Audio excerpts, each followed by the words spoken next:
We're talking today to Associate Professor Michael Hollands, who has recently been elected the next President of the Royal Australasian College of Surgeons.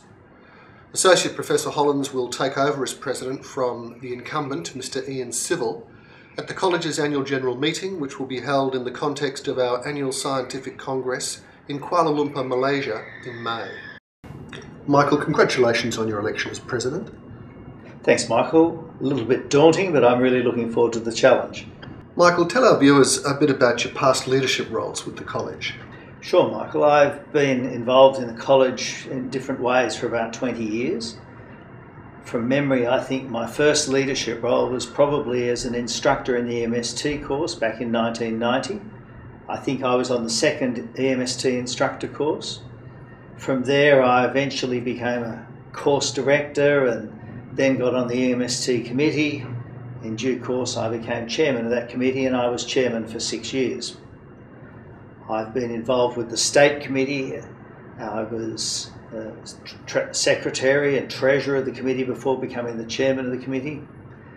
I also have chaired some of the conjoint committees with other colleges and with the Department of Health in New South Wales that the college has participated in. So I've got a fairly broad experience of the college's different activities. What do you see as the challenges facing the college over the next few years? I think the first challenge, Michael, is going to be for the college to embed the recommendations of the present committees looking into governance and education.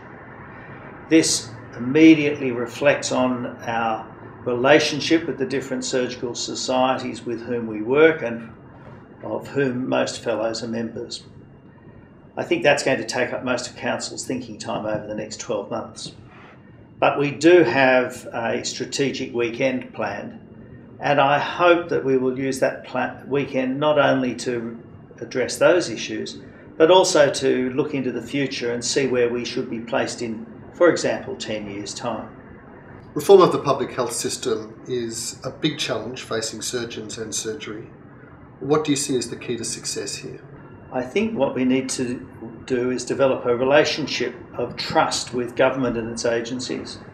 We have a lot to offer them, and we have to work with them in order to achieve the best possible results for surgeons. It's not just a matter of us complaining about what isn't available, but looking at the resources that are available and optimising them so that we provide the best possible care for patients, and we do so in an environment of cooperation and trust with other healthcare providers.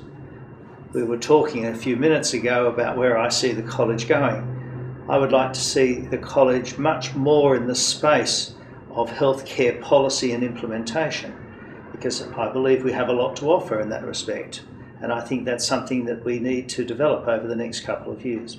You take over from the President, Mr. Ian Civil, at our annual Scientific Congress in Malaysia. What do you think will be the highlights of our ASC? I think this is going to be a fantastic ASC. I think travelling to another country and giving surgeons the opportunity to travel as part of their CPD is a wonderful thing for us to be able to do. We participate in other cultures. There will be interaction with surgeons from Malaysia and from the other nearby nations of Southeast Asia. The program, as always, is an excellent program. We have some terrific plenary sessions. We have some wonderful visiting speakers, such as Charles Mock from the United States. We've got Rona Flynn coming out. So we've got some excellent speakers and some excellent plenary sessions. I think Phil Truscott and Rafi Kasabian have organised a really wonderful scientific program. Michael Hollands, thanks very much for joining us. Thank you.